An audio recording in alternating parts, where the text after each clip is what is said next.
The solemn doors of the Turkish presidential complex swing open. Soldiers in ceremonial formation line the entrance, their posture straight, their presence deliberate, the opening scene of a high-stakes diplomatic encounter.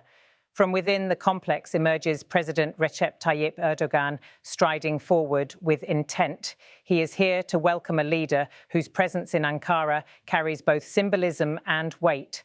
Palestinian President Mahmoud Abbas. Outside, the red crescent and star of Turkey's flag fly beside the black, white, green and red of Palestine. Together, they ripple in the Ankara breeze, a visual reminder that today's meeting is not just bilateral, but bound to the long, turbulent history of the Palestinian cause. Step by step, Erdogan advances down the palace forecourt. At the same time, a black limousine glides through the gates. From within emerges Mahmoud Abbas, greeted by the Turkish head of state. The two men meet with a handshake, firm, deliberate, repeated several times before they turn toward the palace doors.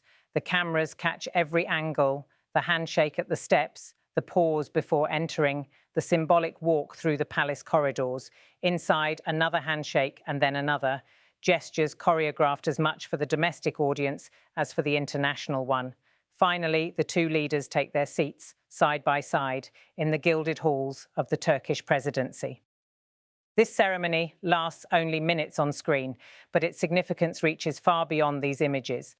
What unfolds in Ankara today is the latest chapter in Turkey's decades-long support for Palestine and the latest bid by Erdogan to cast himself as one of the foremost defenders of the Palestinian cause on the global stage. For Erdogan, this meeting comes at a crucial moment. The Middle East is in flux. The conflict in Gaza remains unresolved, US policy is shifting, and the Abraham Accords have altered the balance of alliances. By welcoming Abbas with full ceremonial honours, Erdogan signals that Turkey still stands at the centre of Palestinian diplomacy. For Abbas, the stakes are equally high.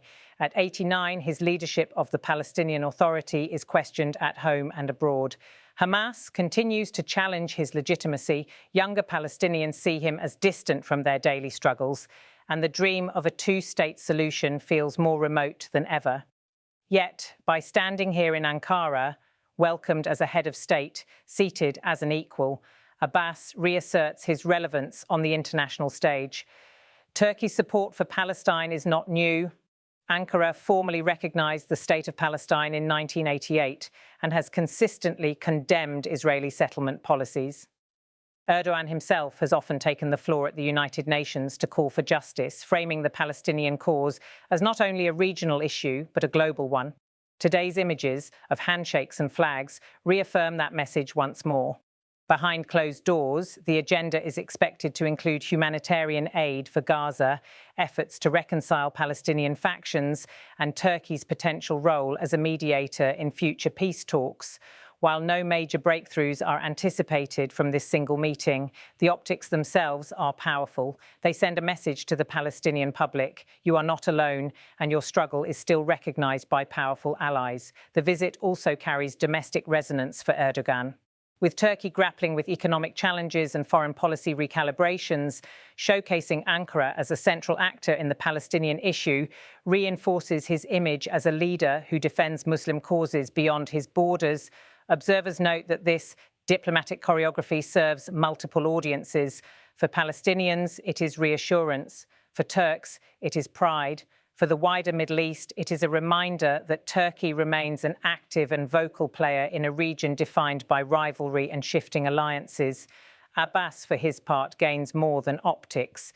International appearances such as this allow him to assert his legitimacy, particularly at a time when internal criticism threatens his grip on leadership. Each handshake with Erdogan, each image of solidarity broadcast back into Palestinian homes, shores up his claim to represent the Palestinian people on the world stage. The question, however, remains: can such gestures translate into meaningful change? History suggests otherwise. Countless meetings, declarations and ceremonies have taken place over the years, yet the core issues, occupation, statehood, borders and peace, remain unresolved. The Ankara summit may not alter that trajectory, but it reinforces a truth about diplomacy. Images matter, and symbolism sustains momentum even when negotiations stall. As the two leaders sit across from one another in the Turkish presidency, the moment resonates with layers of meaning. For Erdogan, it is an opportunity to reaffirm Turkey's moral and political authority in the Muslim world. For Abbas, it is a stage to prove that Palestine's voice is still heard.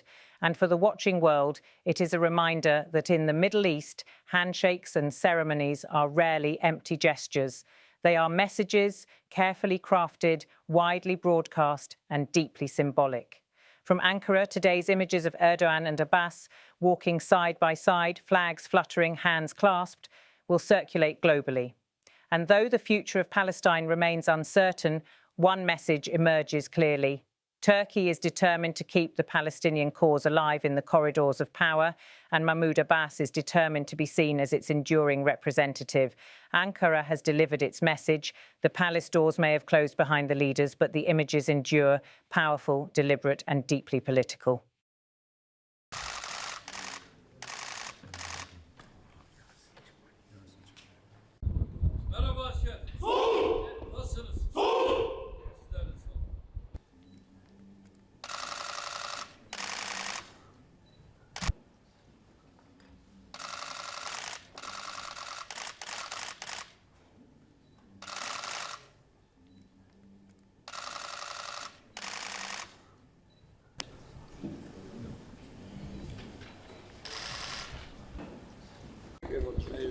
اهلا وسهلا. الحمد لله.